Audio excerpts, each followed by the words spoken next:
Welcome to Goodfellas History. I'm one of your hosts, Garrett. I'm Davis. I'm Nick. And today I want to talk about the death penalty or capital punishment. And why, I believe that it needs to go. It's been a long time coming. This isn't an opinion I've held for super long, actually. Fun fact, I actually used to be pro-death penalty until maybe 2 years ago. Honestly, maybe 3 years ago. So I've just fairly recently changed my mind on it, and it was more of the fact that, and it was only for violent crime. It wasn't like the whole, because, sometimes there's been cases where for non-violent crime or for crimes other than murder, you get executed. I never was about that. But for me, it was like someone kills 6 people. It was hard to wrap my mind around why they shouldn't also be killed. But thankfully, I've had my mind changed, and now I am anti-death penalty. So nice. Yeah. So this is even better because it's a nuanced take now, is what I'm hearing. It's a learned position. Well, yes. I didn't always have this position, and I would be very argumentative when I would watch videos of people being anti-death penalty. But now, and we'll get into it, and I'll go, there's so many different avenues you could go down as to why you should be anti-death penalty from, a lot of people have mental health issues to, it's, disproportionately used to affect minorities to, it's actually more expensive than putting someone in prison for life. And so we'll go over a few of those, but I'm not going to be able to go over everything, every avenue, or we'd be here for 5 hours. Yeah. So let's get into this now that I've said that. So we're going to start off with good old Wikipedia. So capital punishment, also known as the death penalty, is the state-sanctioned killing of a person as punishment for a crime. The sentence ordering that someone be punished in such a manner is known as a death sentence, and the act of carrying out such a sentence is known as an execution. A prisoner awaiting their execution is condemned and is on death row. Crimes that are punishable by death are known as capital crimes, capital offenses, or capital felonies, and vary depending on the jurisdiction, but commonly include serious crimes against the person such as murder, mass murder, aggravated cases of rape, child sexual abuse, terrorism, aircraft hijacking, war crimes, crimes against humanity, and genocide, along with crimes against the state and such as attempting to overthrow government, treason, espionage, sedition, and piracy. Also, in some cases, acts of recidivism, aggravated robbery, and kidnapping, in addition to drug trafficking, drug dealing, and drug possession, are capital crimes or enhancements. So even when I was pro-death penalty, I would never, say, acts of recidivism, especially when it comes to drug possession as a freaking that's bullshit. Even back when I was pro. Holy crap, that's wildly over the top.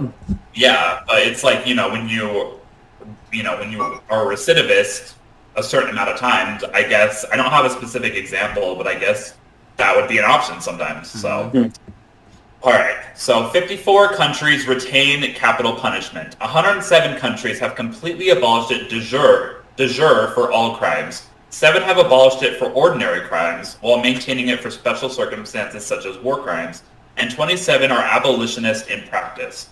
Although most nations have abolished capital punishment, over 60% of the world's population live in countries where the death penalty is retained, such as China, India, the United States, Indonesia, Pakistan, Bangladesh, Nigeria, Egypt, Saudi Arabia, Iran, Japan, and Taiwan. What about all them tankies, man? China. Yeah. China's still killing its own people. Yeah. I thought it was supposed to be a better place. Yeah. And so it's, while a lot of places have abolished it, again, over 60% of the world's population still lives in places where they are killing their own citizens. So I want to go down, because I want to talk about this more from a United States perspective, obviously, because that's where we are. Yeah. So I will have one more paragraph from Wikipedia, and then we will move on. So, in the United States, Michigan was the first state to ban the death penalty on May 18th, 1846. So that's quite a while ago. And now this next part I didn't know about. The death penalty was declared unconstitutional between 1972 and 1976 based on the Furman versus Georgia case. So for 4 years, the death penalty was declared federally unconstitutional by the Supreme Court. Which is insane to me, but obviously they reversed it. So the next part, but the 1976 Gregg versus Georgia case once again permitted the death penalty under certain circumstances.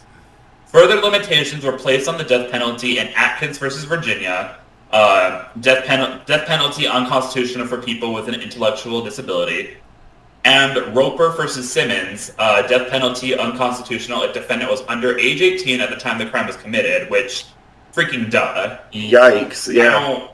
We shouldn't, and like, obviously when I was pro-death penalty too, I wasn't in support of people being executed if they were under 18. Like, that's crazy.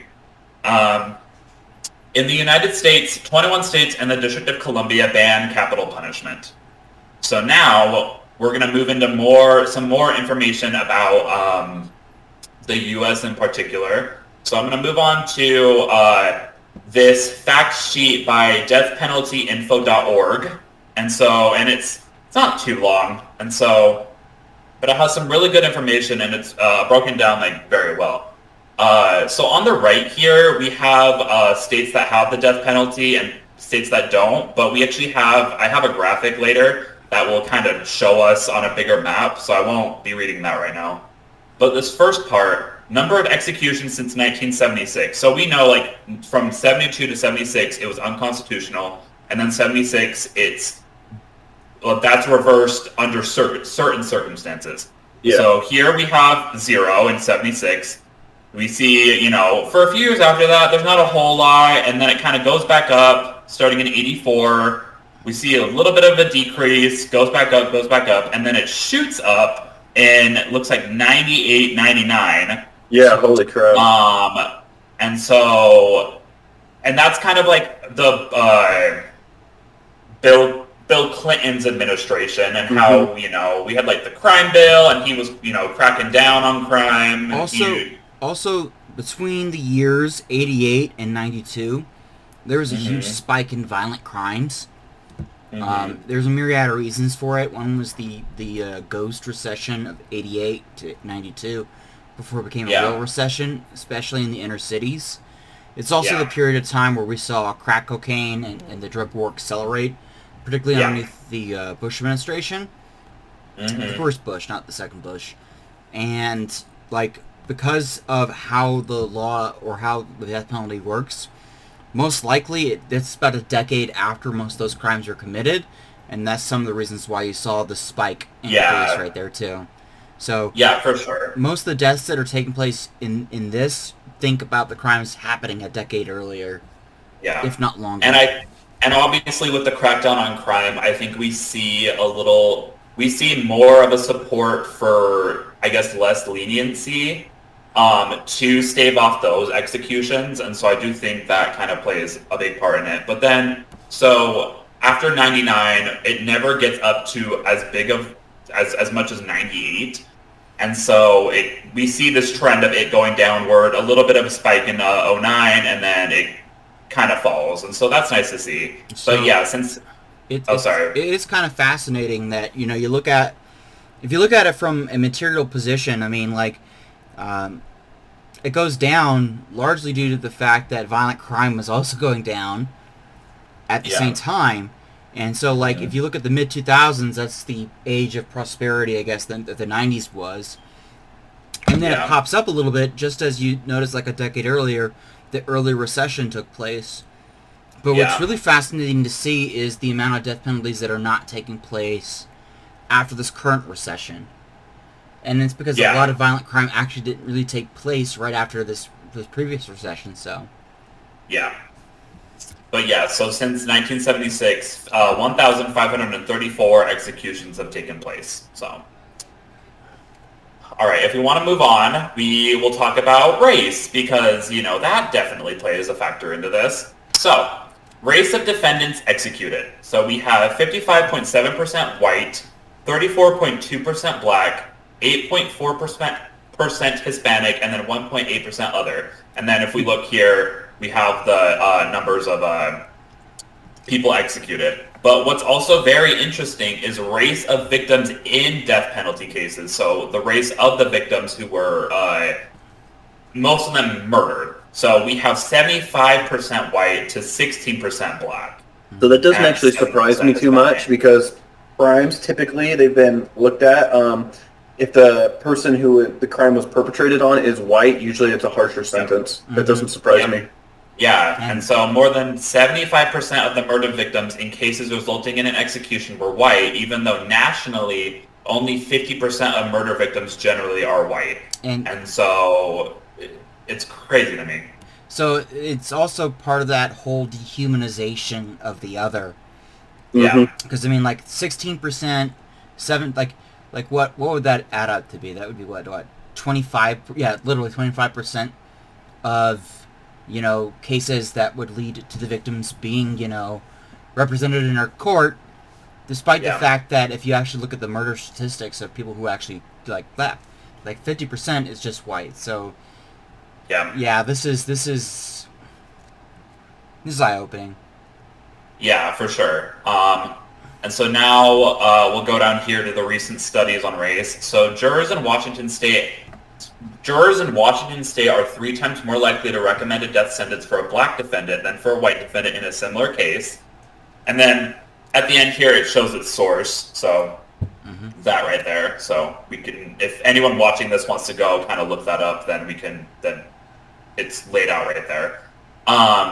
In Louisiana, the odds of a death sentence were 97% higher for those whose victims was white than for those whose victims were was black. And so that 97% higher.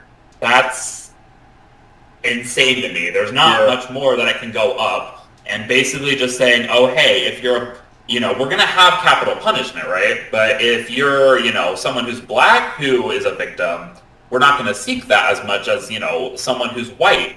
And we have to, there's this, what's the word I'm thinking of? This stereotype of black men, going after white women and stuff like that. And, they're playing on the whole, on that stereotype. And people, have that in their heads. Redemptionism is very strong in the South. So... What you are capturing, Garrett, is the mental illness of our society, of how we basically perceive all black men as these huge humanoid orcs, basically. Yeah. Black men are orcs, or at least are presented as orcs all the time in our society, to the point where it's like they've become so dehumanized that they're just bestial, and it's like... And this is reinforced, once again, in our institutions.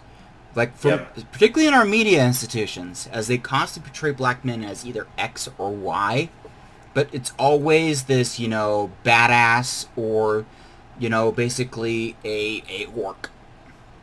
So. Yeah. Well, I mean, if we look at... Have you guys seen the film Birth of a Nation? Oh, yeah. I've seen it. It is, but the thing is that this is what people believed. So, but it literally is that. It's portraying black people as literally animals that are just I think there was a scene where a white woman literally jumps off a cliff and commits suicide rather than being attacked by a black man. Yeah. Who's portrayed as this just animal, really. I'm pretty sure it gave resurgence to the KKK, right? Well, no, it wasn't necessarily a resurgence, but it was the Ku Klux. I can get into the history of that at some point. I mean, I have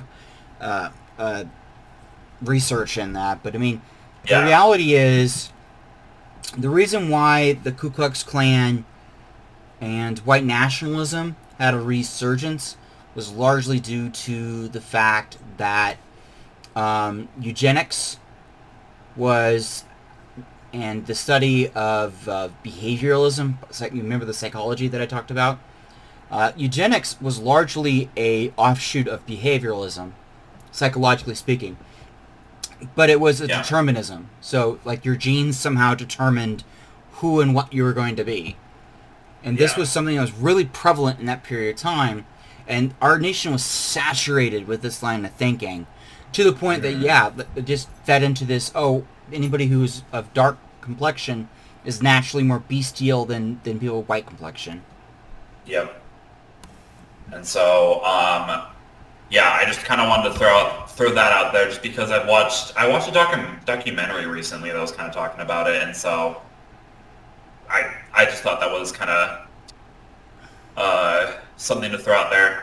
So we'll kind of keep going here. A study in California found that those convicted of killing whites were more than 3 times as likely to be sentenced to death as those convicted of killing blacks, and more than 4 times likely as those convicted of killing Latinos. A comprehensive study of the death penalty in North Carolina found that the odds of receiving a death sentence rose by 3.5 times among those defendants whose victims were white. And then in 96% of states where there have been reviews of race and the death penalty, there was a pattern of either race of victim or race of defendant discrimination, or both. And then we have this bar graph over on the right. It's persons executed for interracial murders. 21 with a white defendant and black victim, and then 297 for a black defendant and white victim. Unfortunately, as I said, that doesn't surprise me, but it's absolutely infuriating. It doesn't surprise me at this point, but it's just so glaring to really just look at these two graphs and how big of a difference there is. Mm-hmm. And so we'll kind of go down here. So innocence. So since 1973, more than 180 people have been released from death row with evidence of their innocence. And then, there's the source there. An average of 3.94 wrongly convicted death row prisoners have been exonerated each year since 1973. And then, we see here, broken down by states, death row exonerations by state total. So Florida being the highest, and then kind of going down to, the other states.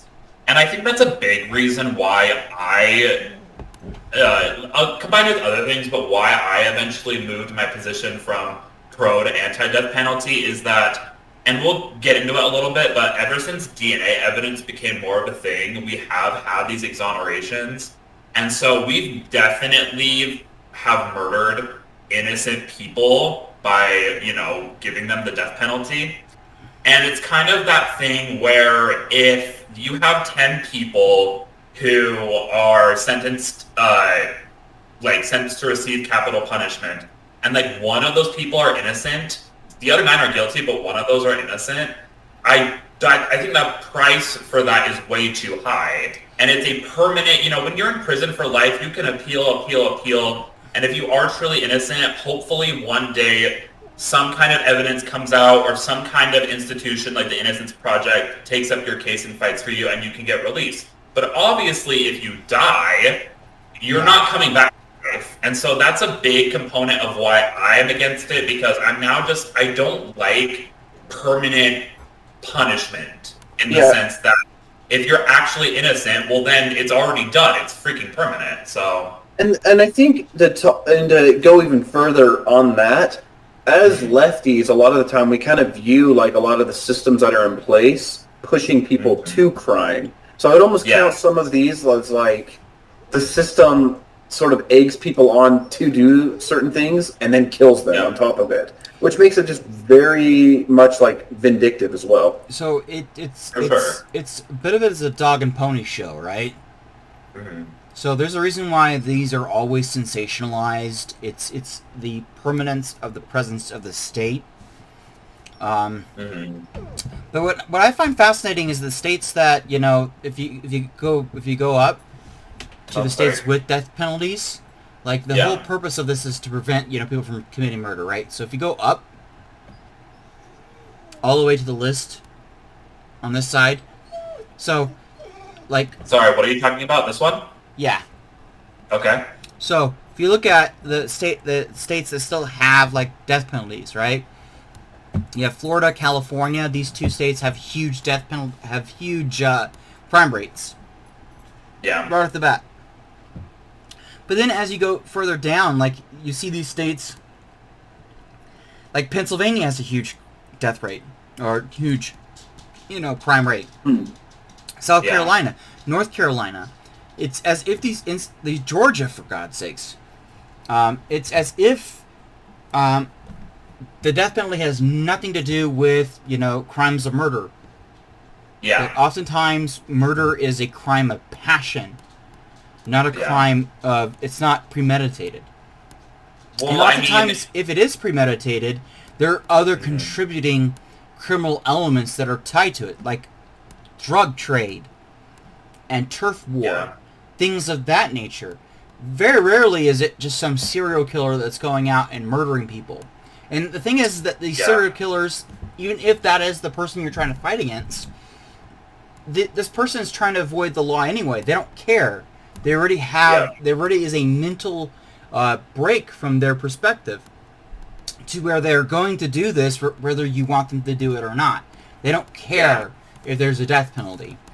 And so what this tells me is that the death penalty has nothing to do with violent crime or murder rates. It has everything to do with the state basically trotting it out as see, look at us, we're being tough on crime.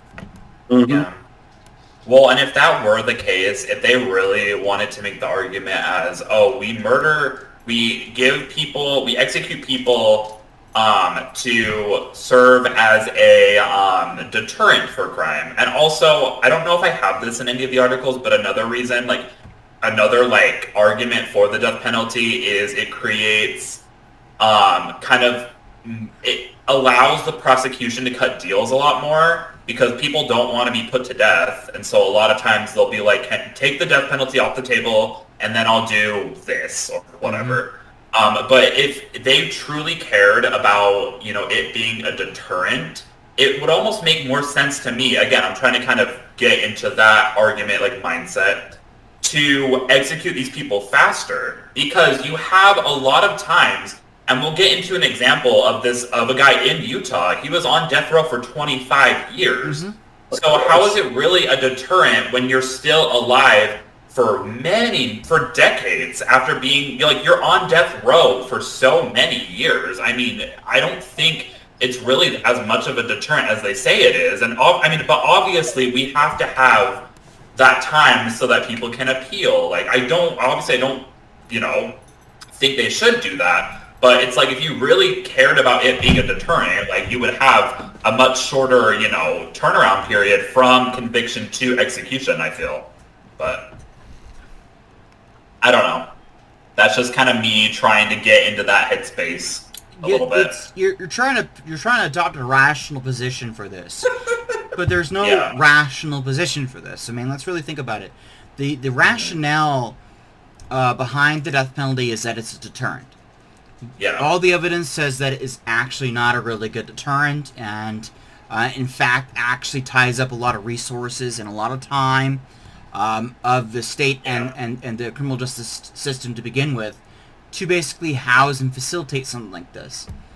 Yeah. So what it is it's a very expensive dog and pony show that the state governments of the various states that have these are able to trot these out and say, see, look, we're being tough on crime. Look at us, when in reality, it's a net neutral for them. They don't really have to worry about it, but it's incredibly expensive for the public to sustain this. And it's expensive morally as well as it's expensive financially. I mean, we'll get into that a little bit later, but yeah. So let's kind of keep going here. So this is as of October 1st, 2020. So death row prisoners by race almost tie, 41% black to 42% white, with 14% being Hispanic and the 3% other. And so that's basically 50-50 as of October 1st, 2020. And then you have the death row prisoners by state, and so they have it broken down here with California in the lead at 711. And as I'll show later, California actually has a governor moratorium on executions, so they're not doing any right now. So you do have a lot of death row prisoners, but there's no plans to execute them anytime soon. And then obviously you have Florida next, with Texas right behind them, Alabama, Pennsylvania, North Carolina. Thank goodness.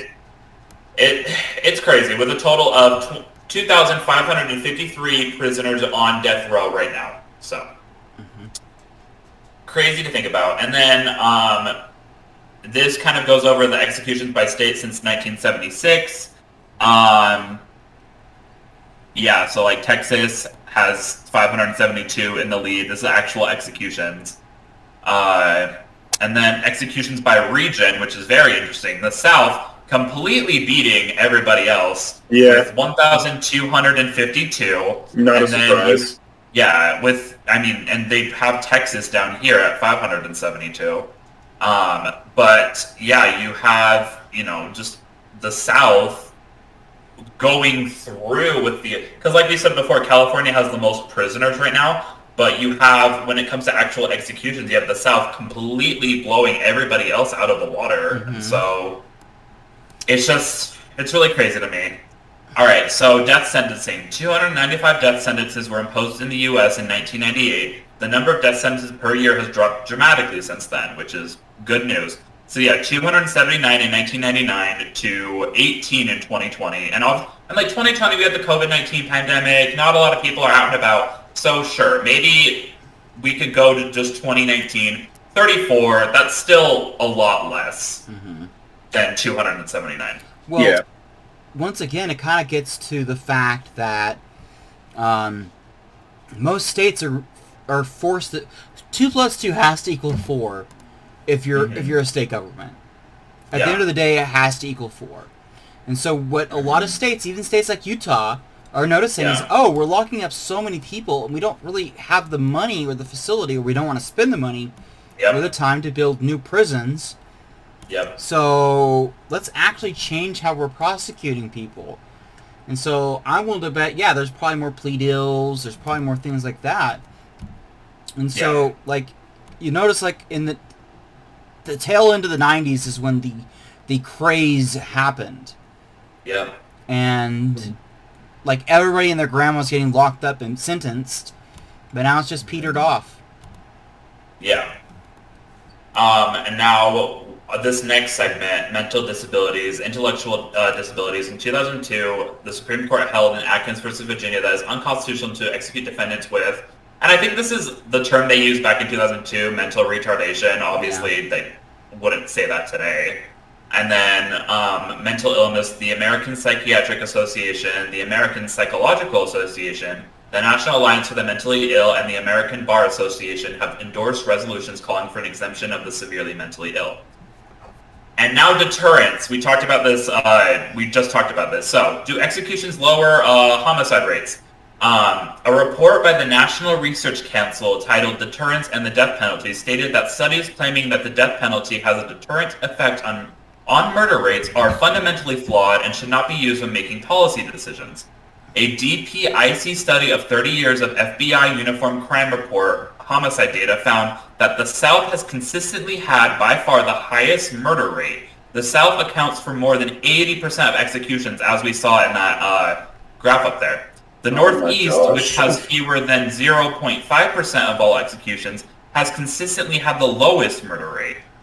According to a survey of the former and present presidents of the country's top academic criminological societies, 88% of those experts rejected the notion that the death penalty acts as a deterrent to murder, and that's what this pie chart is you have these top academic criminological societies basically saying, no, it doesn't act as a deterrent. I love the 5% that says yes, because in like every academic field, it's around like 5% that can get bought off in that too. So I'm like, probably from the South. Very interesting. And I kind of want to know what the hell they're teaching, because it's clear, like there's a clear pattern of the fact that maybe the South is just maybe a more violent place. And there may be some reasons for that. There might be some sociological reasons why the South is a more violent place. It's generally poorer or has more guns. And everybody and their grandma teaches everybody that the way you solve your problems is by being a big man with a big gun. So maybe that has more to do with it than just people being more criminal. Alright. So executions since 1976 by method used. 30 states plus the U.S. government use lethal injection as their primary method. Some states utilizing lethal injection have other methods available as backups. New Hampshire abolished the death penalty in 2009, but the law was not retroactive, which is crazy to me, leaving one person on death row and the lethal injection protocol intact. How do you not have it retroactive is kind of insane to me, and I think New Mexico also did the same thing where they abolished the death penalty, but they didn't make it retroactive, and I think 3 people were still, like, being sentenced to execution. So once again, it's that dog and pony show. Yeah. So the reality is, Garrett, is that you're trying to rationalize this as, how could they do this to people? But, I mean, you need to understand the state doesn't care. Yeah. It's apathetic at best to the plight of these people. So let me just turn it this way. If you're the state senators and you're passing this legislation and you make it retroactive, do you think your political opponent's going to come after you saying, "Oh, see, they let these criminals"? That's kind of what I was thinking. Like, in a way, they're trying to please both sides by being like, okay, so who we have right now on death row, we'll finish that. But then any new people, we won't sentence them to the death penalty, kind of trying to appeal to both sides in the best way they can. Yeah. And then, it breaks it down here, 1,354 lethal injection, 163 electrocution, 11 gas chamber, 3 hanging, and 3 firing squad. Since 1976? What the heck? Which Utah is contributing to the amount of firing squad execution methods used, and we'll go over that because I have that a little later in my articles. That is so messed up. I know. In 2005, so this is Juveniles. In 2005, the Supreme Court, the decision we talked about, Roper versus Simmons, struck down the death penalty for juveniles. Since 1976, 22 defendants have been executed for offenses committed as juveniles. So they haven't even really grown up, but now we're going to sentence them to death. Crazy to me. And then this section down here, women. There were 51 women on death row as of October 1st, 2020. This constitutes less than 2% of the total death row population. 17 women have been executed since 1976. So it shows you that, I wonder how many women are actually committed murder. Yeah, I mean... And so once again, it's the dog and pony show. Mm-hmm. Nobody likes to see a woman executed. Even if she's guilty as hell. It's just not good PR. Yeah, and I do think, just in general, because I think the nature of the murder is taken into account, and so usually women aren't usually having these murder cases where it's like a gruesome scene. Mm-hmm. I think that has a lot to play into it.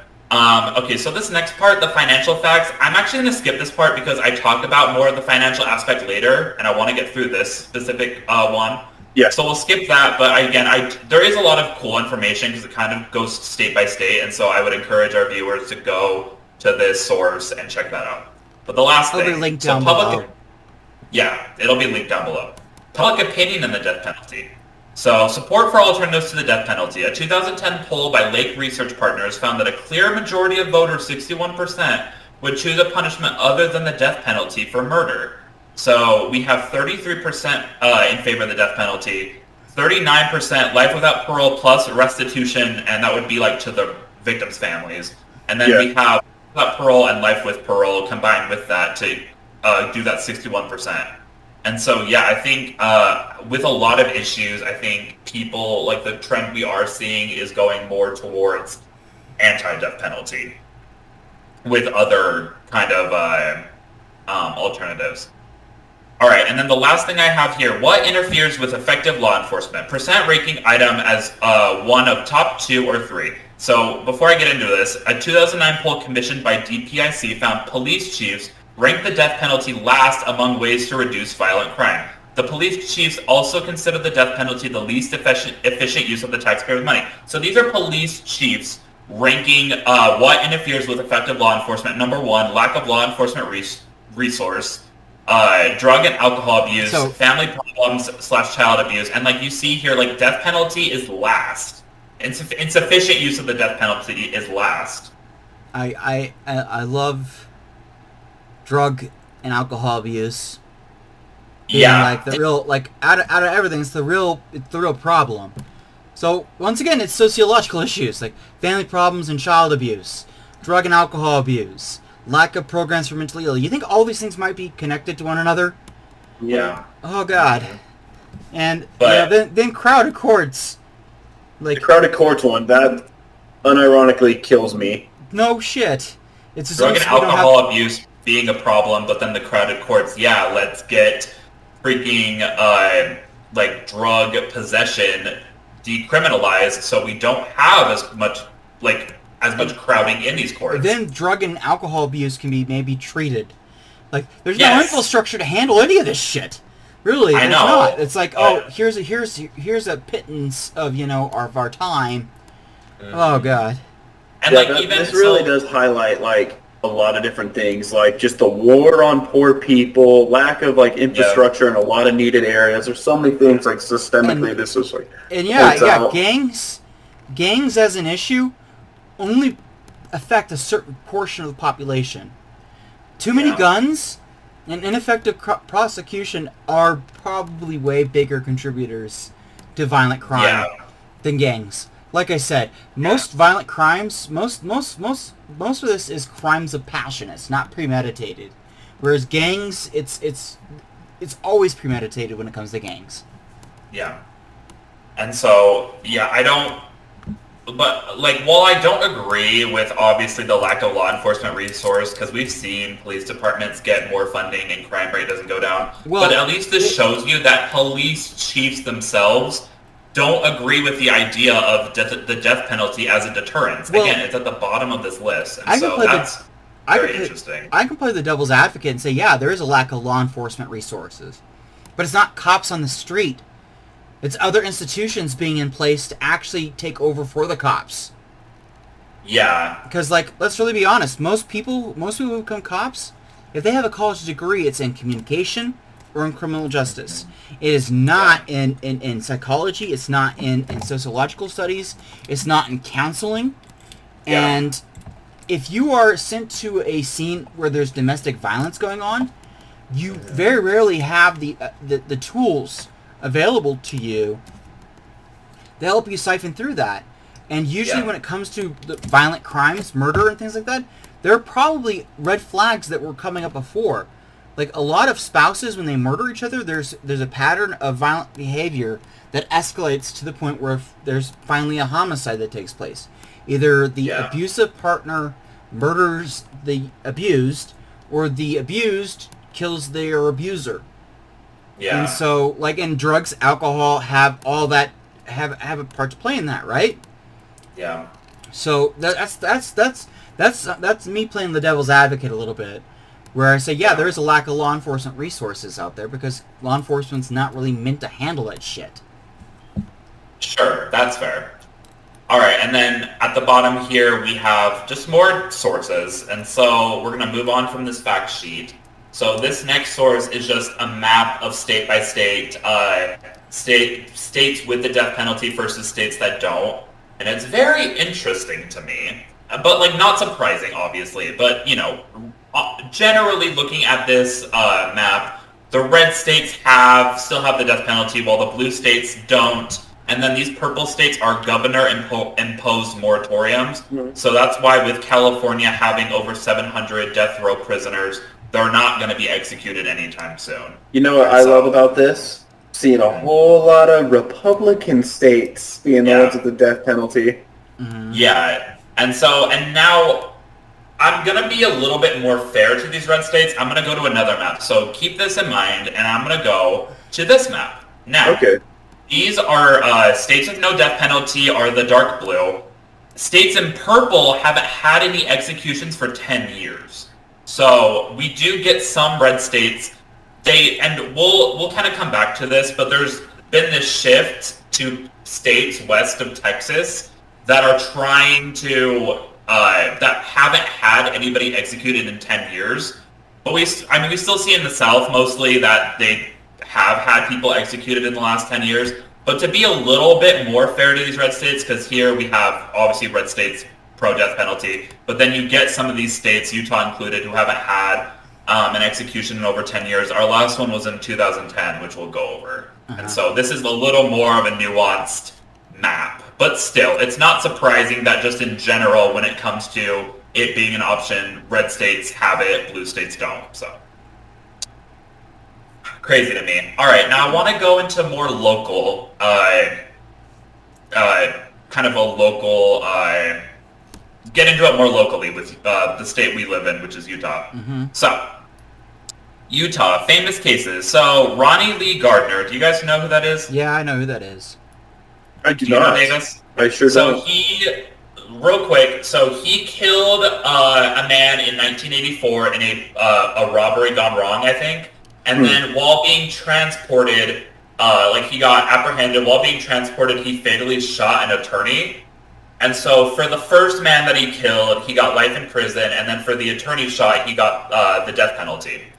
So Okay. Ronnie Lee Gardner became the third person in the modern era to be executed by a firing squad on June 18th, 2010.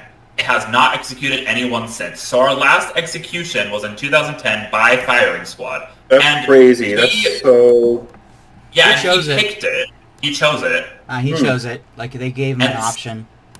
Yeah, and we'll talk about that a little bit later, but I want to kind of, it only goes down to here, so I want to kind of talk about these other things. So on July 24th, 1984, a state holiday commemorating the arrival of Mormons in the Salt Lake Valley, Ronald Lafferty and his brother Dan murdered his sister-in-law Brenda and her baby daughter, delusionally believing that they had been responsible for his excommunication from the Church of Latter-day Saints. Lafferty, who was severely mentally ill, and his brothers had formed a breakaway polygamous sect they called the School of the Prophets. He said he had received a divinely inspired vision to commit the killings. I heard about this one. Oh. Yeah, I didn't. I honestly didn't hear about the Lee Gardner before I did research, or the Lafferty case. I guess I learned about the Lafferty case because I read Under the Banner of Heaven, and it talks about that in detail. Oh yeah, they mentioned that down here too. But so Lafferty was sentenced to death in 1985, but a federal appeals court overturned his conviction because of his concerns over his mental competency. His retrial was delayed after a court found him incompetent to stand trial in 1992. 2 years later, he was deemed competent to be retried. He was retried and convicted in April 1996 and again sentenced to death. Lafferty died on Utah's death row in November 2019 at the age of 78. So again, you have 23 years from conviction to... I don't even think he was executed. I think he died of old age, right? Yeah, he didn't get executed. He died of age. I will tell you right now, that dude was a tune. I interacted with that dude when I worked in corrections. He was on death row. And I worked in Max. And yeah, that dude was a tune. He was, that's wild. He was a Looney Tune. Like, anybody who interacted with the guy knew that his cheese slipped off his cracker a long time ago. Yeah. Like, and... Yeah, like, it was an open thing. Like, yeah, this dude is nuts. And everybody knew that they weren't going to execute him. They were just waiting for him to die, and there he is. He died of old age. Yeah, so they gave him a death sentence. They gave him a really expensive life sentence. Yeah, again, they basically gave him a life sentence wrapped up in, this death row. Oh, we'll execute him eventually because we want to deter crime. But really, we just wasted money when we could have just sentenced him to life and had the same result. So, yeah, and then it talks about he was Utah's longest-serving death row prisoner. Lafferty's case was the subject of John Krakauer's 2003 book, Under the Banner of Heaven. Great read if you guys ever are interested in that. Yeah. Okay, so other interesting facts. Utah was the first state to resume executions after capital punishment was reinstated in the U.S., in 1976, when Gary Gilmore was executed again by a firing squad on July 17, 1977. So, Utah is the only state to have executed inmates by firing squad in the modern era. Holy crap. Which, I don't know, it's just kind of crazy to me, but... That's insane to me. Yeah, I don't know if back in 1977 he chose that. I don't have information on that. It just seems so barbaric compared to a lot of the other forms we have now. It's not, though. Like, the reality is, man, like, death is death. Yeah. Like, Firing squad is no better than hanging. Hanging's no better than gas chamber, and gas chamber's no better than lethal injection. Well, I It's just actually an would aesthetic. disagree. It's I just actually would disagree it's because an aesthetic difference. That's all it is. It's an aesthetic difference, Garrett. well, I would At the end of the actually day, they're disagree. still dead. Well, okay, I get what you're saying, but I would disagree because you have had, in terms of suffering, they're different because you've had That's kind of where I go too. you've had electric chair cases where they don't die on the first shock. People have had to be shocked like 3+ times. You've had people who are hanged. It doesn't like the drop doesn't break their spinal cord, and so they just suffocate to death. Now with firing squad, I can understand if you hit the vital organs right away. I can understand it being a quick death and not so barbaric. But I wouldn't necessarily say that it's just an aesthetic difference. It's all barbaric. Just based off That's my point, though. Is that Well, it's yeah. all barbaric. The lethal injection seems less barbaric because it seems medical. There's an aesthetic of medical professionalism. But there are cases where, actually no. There are people who have suffered. They have felt pain of dying. Yes. They were just unconscious, or they weren't able to emote because they were in their subconscious. So no. This is all barbaric. At the end of the day, all these people are dying. It's just that it's gruesome. We look at it as, oh, that's more barbaric, or that looks more barbaric. But all of it, the level of suffering these people have, we don't know. Because guess what? They don't have intel to tell about it after everything's said and done with. Well, yeah, and I think also when it comes to viewing it, because obviously people view lethal injections and all these other things. I mean, and I don't want to. Again, I'm anti-death penalty. I don't necessarily want to rank the different styles of execution, but obviously, if you're a viewer, I can understand like it's a little less barbaric to watch a lethal injection than if you were in France during the time of the guillotine. I mean, you're watching a head being chopped off, and the idea during the with the guillotine was a painless instant death, and so and that was probably still less suffering with the guillotine than the lethal injection. Yeah. Did you guys hear about the scientific experiment on the guillotine? Not to go off track. But basically, there was I can't remember the guy's name, but he was a scientist, and he asked one of the people that was going to get executed by it to see, he was like, what I want you to do is try and blink after your head gets cut off, and the guy blinked 3 times. Yeah. So he was still aware for a minute. Mm-hmm. Yeah. At the end of the day, it's for the viewer's benefit, but all of it's barbaric. Sure. Especially if those cocktails aren't done properly.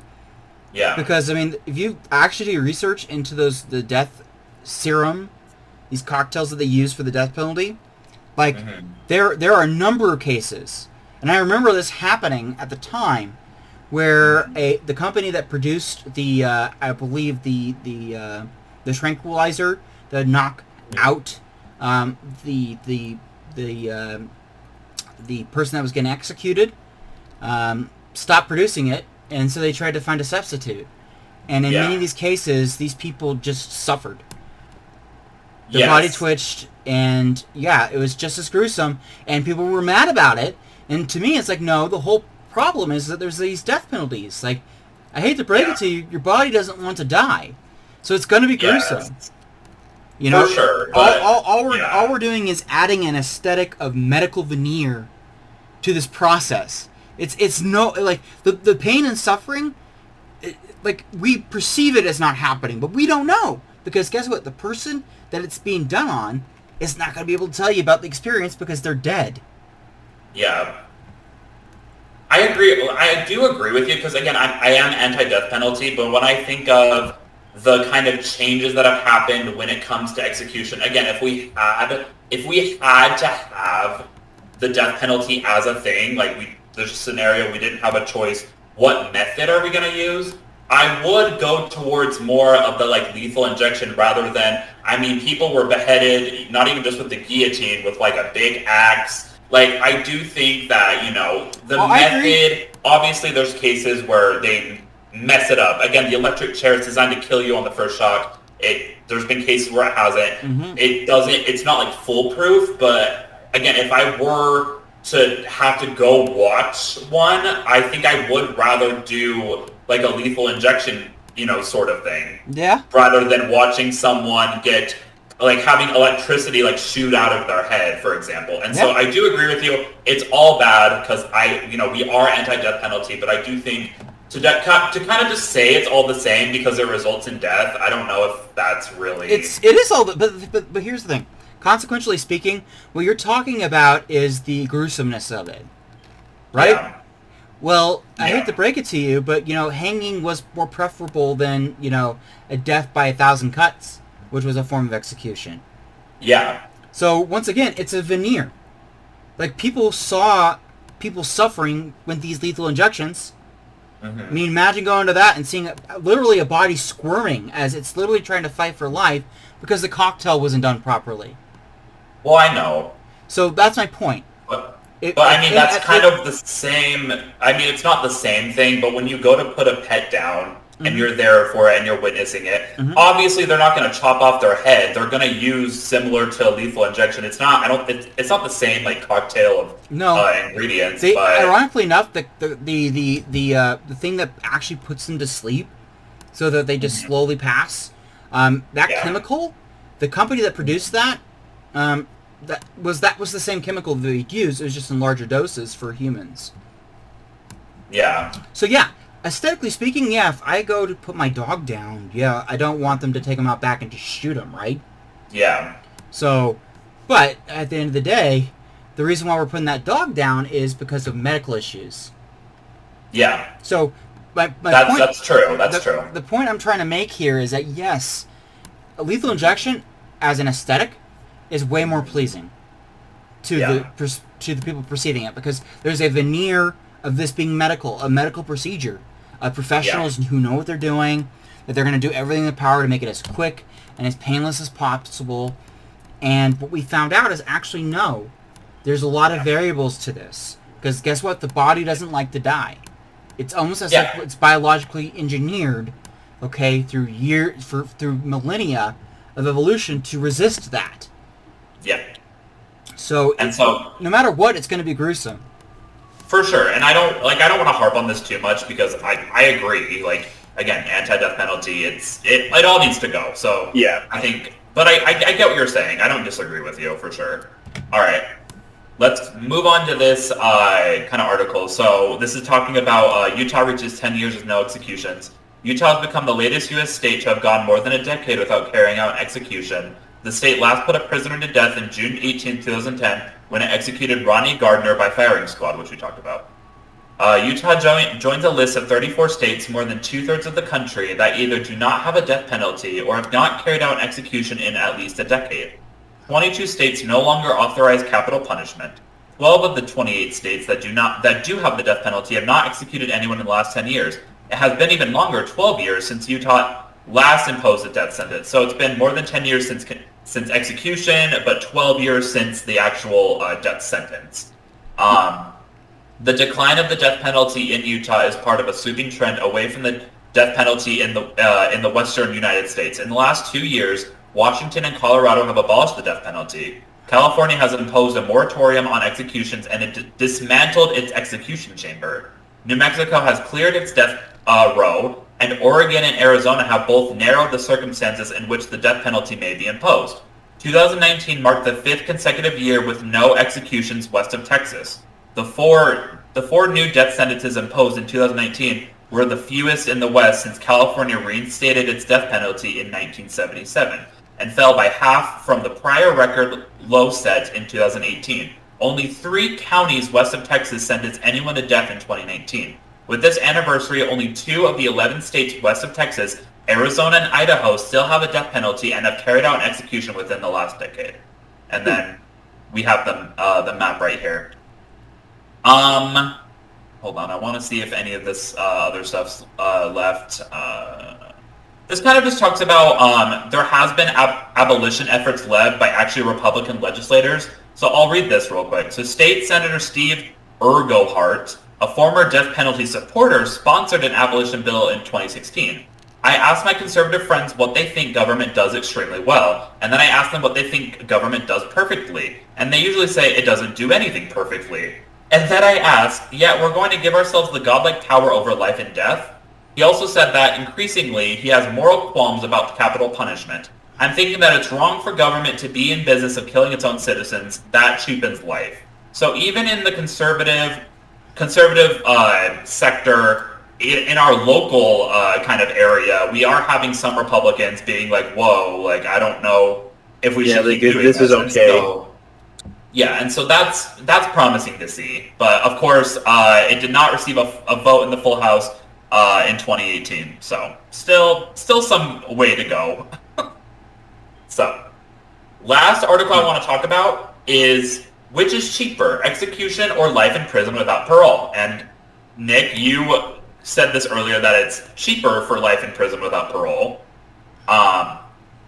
And this was another thing that back when I was pro-death penalty, I was like, oh, it has to be cheaper to execute people rather than put them in prison and have our tax dollars go towards, keeping them in prison for the rest of their life. And that is not the case, and I will get to that here. And this is the last thing I have for us. So, much to the surprise of many who logically would assume that shortening someone's life should be cheaper than paying for it until natural expiration, it turns out that it's actually cheaper to imprison someone for life than to execute them.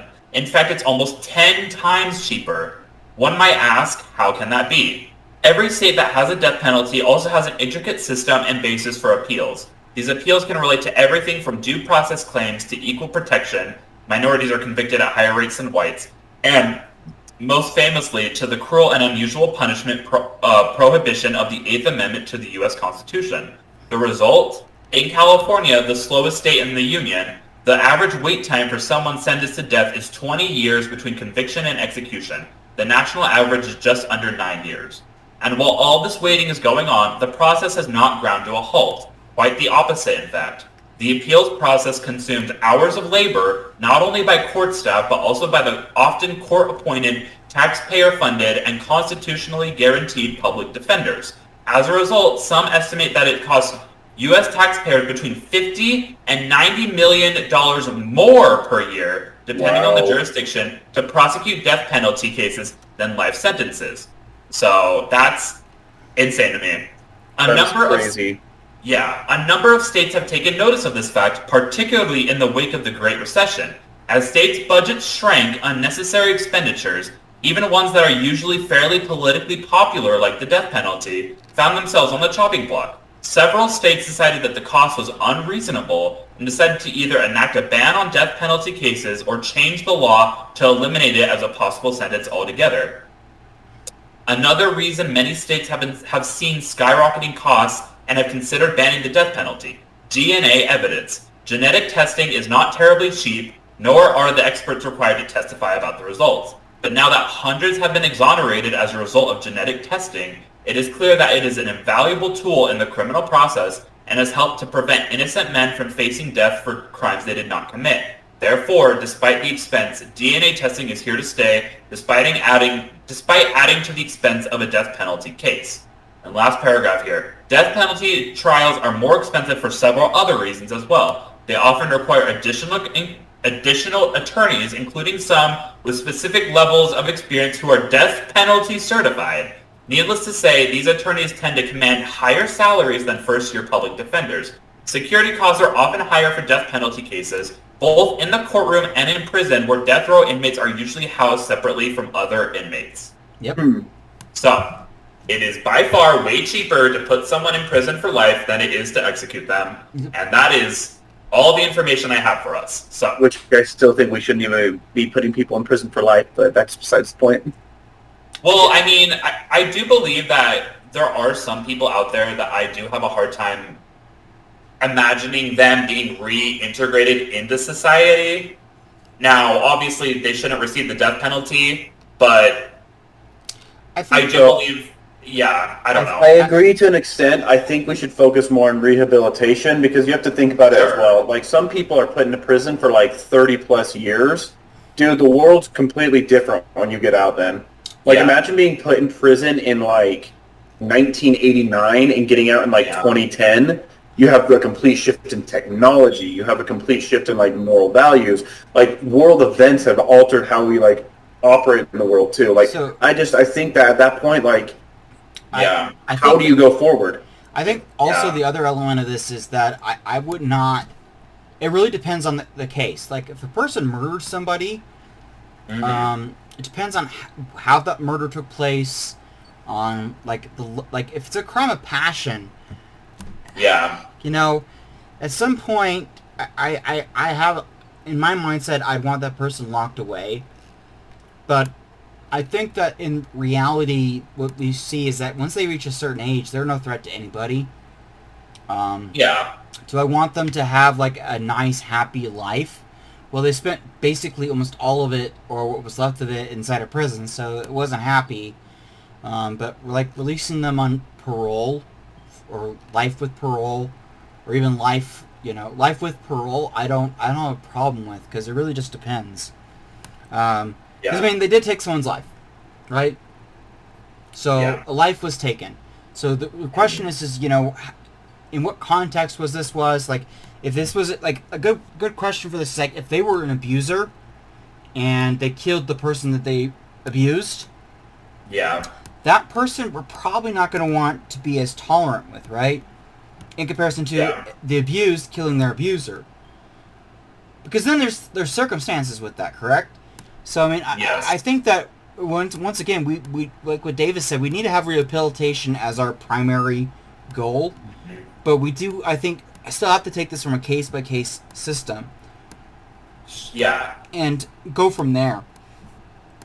Well, yeah, and when I'm talking about people who can't be reintroduced to society, I'm not talking about people who really suffer with like extreme mental health. I do think we have facilities for those type of people. We should remedy their mental health. I'm more just talking about people who, like the very premeditated murders, like murders of children, and they don't necessarily have a diagnosed mental condition.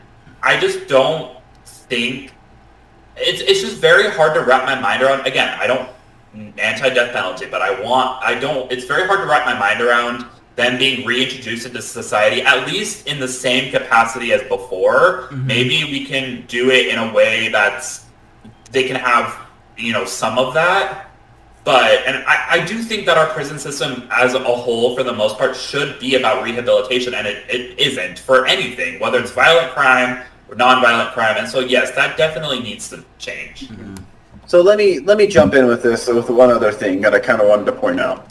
Yeah. And I did want to wait till the end for this part. What is the point of the death penalty in the first place? Because it's not really like it's under the veneer of like crime, like we're reducing crime. But realistically, why it's always been in place is it's almost like retribution. Yeah. It's been looked at as like we need to get back at them somehow. It's always been retributive, whether it was in the name of the king or in the name of the state. But and this is kind of how I view like life in prison and like other things as well. A lot of the times, like when you interview the families of the victims in this and whatnot, because a lot of times they'll view like the execution and everything, and then when they're asked after how they're feeling, they most often they said that they thought they were going to feel more out of this, or they thought it was going to be better, or something would have been different. But the reality is, a lot of these crimes, especially if it's like murder victims and whatnot, they don't come back after we kill the person. Yeah, we just killed another person. Yeah. And so like it is a, like I said, this is like I think something that needs to be case by case. But I mean, the reality is the moral truth of this is that somebody murdered somebody, and then we're going to kill that person. 2 people are dead. Yeah. At that point, it's an eye for an eye, and that's just not, when it comes to other crimes too. That's not how we. That's just not the result. Like if somebody, like rapes somebody, obviously horrible, terrible crime. I completely, like they're freaking, like I condemn them 100%. But if there was a law that's like, oh, okay, now that they raped somebody, we're gonna have the state now have somebody like rape them back. Yeah. Like the whole, Yeah. I think I would be like, ew, no. You know what I mean? Because but why do we do that when it comes to murder? Because once again, this gets back to my point that this is a sociological norm. Yeah. So once again, like, this is not for the victims of the crime. This is for the state and the public at large. It's a dog and pony show. Mm-hmm. And so, like what Davis was saying, this is just a dog and pony show. And so what we need to do is get past that dog and pony show and say this is not a cheap form of entertainment. People died because of this. We need to have a better system. We need to find a better way. For sure. All right. Well, do you guys have any final closing thoughts before we end here? That one was pretty much my final closing. I'm good to go. Yeah. Okay. Same here. All right. Well, I just think that, again, with, like I said before, with many issues, we are seeing this trend towards anti-death penalty, or at least, like, the cost isn't worth the benefit, so to speak. You know, states being like, it's too much money. It's, you know, it takes too long. Like, it's just, you know, I do think, and it gives me hope that eventually the death penalty will just be abolished everywhere, and that we can, you know, if you want to look at this from a monetary perspective, we save money doing it. But then when you also want to look at it from a, you know, a human rights and like justice aspect, there won't be that permanent solution that makes it, after that point, impossible to be exonerated and at least, you know, live, because people have been like kind of exonerated like post-mortem, but then what good is that? That's just basically the state saying like, oh, we failed and now oopsie, too late. So I am hopeful for this, and I hope that maybe if some people were on the fence that are viewing this, maybe we can kind of give them that push, or maybe we can have some pro-death penalty people give it a second thought, and we can, you know, stop having state-sponsored, you know, murder of our citizens, and we can, you know, focus on other areas of, you know, rehabilitation or just, you know, life in prison or whatever that may be. So, all right, well, you've been watching Goodfellas History. If you liked what you heard, please like, comment, and subscribe. It really helps us out a lot, and we really appreciate it, and we hope you have a wonderful day. Bye, guys. See you guys. Have a good day, guys.